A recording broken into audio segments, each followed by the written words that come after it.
everybody. So we've had lunch, and now we're going to talk about risk. Try to stay awake. Yeah, because it's actually some good stuff, I promise.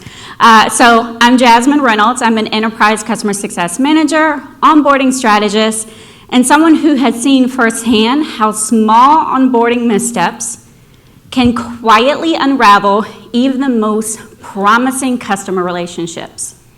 My work sits at the intersection of process, psychology, and proactive risk management, because when onboarding fails, it's rarely a big mistake.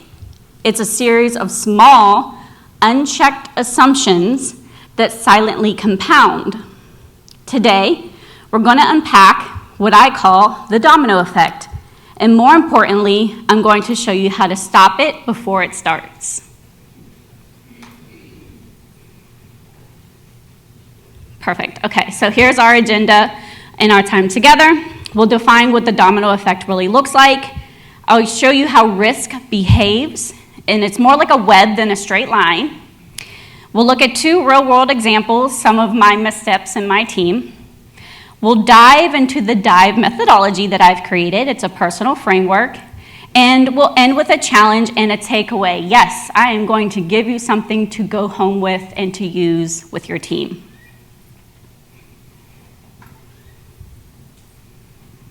So let's start with what the domino effect is and what happens when one small issue, something subtle and seemingly harmless, sets off a cascade of bigger problems. One of my clients skipped a technical kickoff. It's just one meeting, but seemed harmless at the time. That delay pushed back their first API call.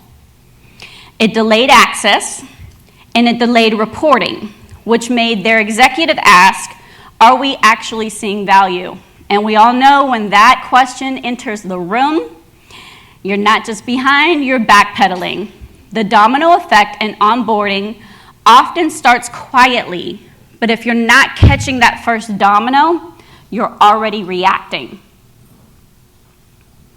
So this is where we reframe how we think about onboarding risk. It's not linear, it's systematic.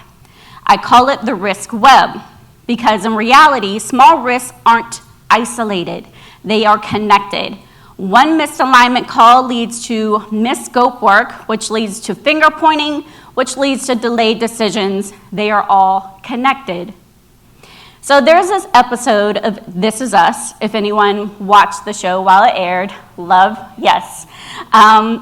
You might remember the episode, and let me just start by saying, this is probably why I use AI for therapy to the panel that was on earlier, because I catastrophize much, and so this risk modeling works really well for me. Anyway, so the episode is where one of the couples, thank you, this is where one of the couples were waiting on a big moment and big news, and they were playing a game of worst case scenario. And they went back and forth saying, it could be this or it could be that. And let me tell you, that's something that actually happens in my brain all day. My kids hate it, but that's who I am. It's probably why I'm good at onboarding and risk management. In business, we do this to prepare. When you build a risk web, you're actually identifying that single harmless domino that it might be tied to. Okay, so now that we understand that risks don't happen in isolation, they are connected and reinforce each other. Let's talk about how to actually build a risk web. There are 4 steps that I want to walk through when mapping risk and onboarding. The first is start with the target. Pick one small issue that either happened or could happen.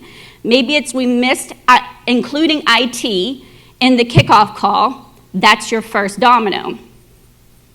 Your second is map the first degree coincidence. Ask what is immediately impacted if this happens. Maybe it's project access is delayed. Maybe it's critical technical questions don't get answered. first-degree coincidences are what you can see happening right away. The third is second-degree effects. So you want to go a little further. Ask, if this coincidence happens, what else could break later?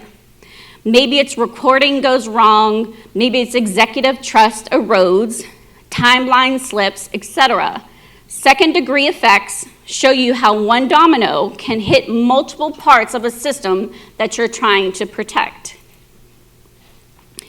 And then the final step is look for loops. This is where it really gets powerful.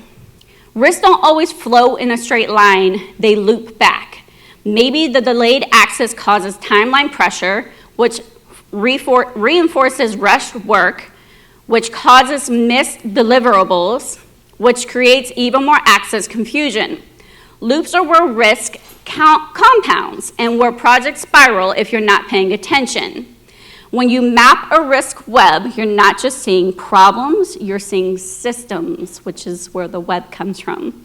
Once you see the system, you start placing in strategic stoppers to break the chain before it gets dangerous.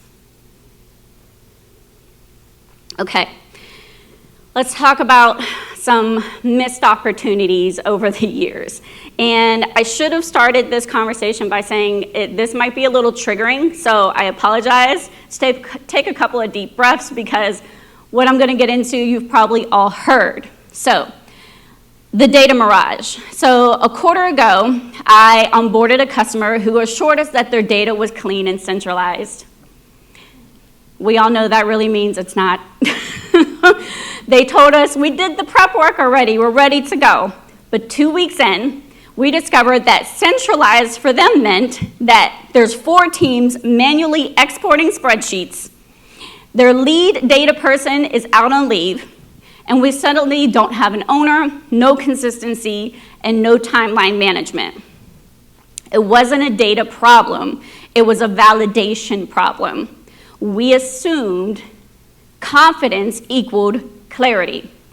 That assumption was the first domino, and it hit everything else along the way.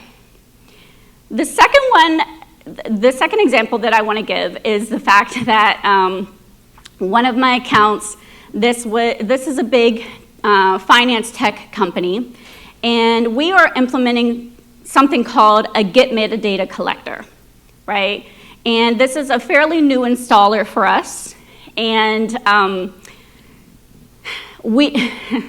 the first problem is that we said, okay, here is the instructions to the account.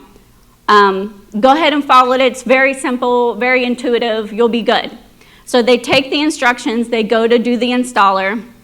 And they say, we're good to go, but it's not working. We're getting an error.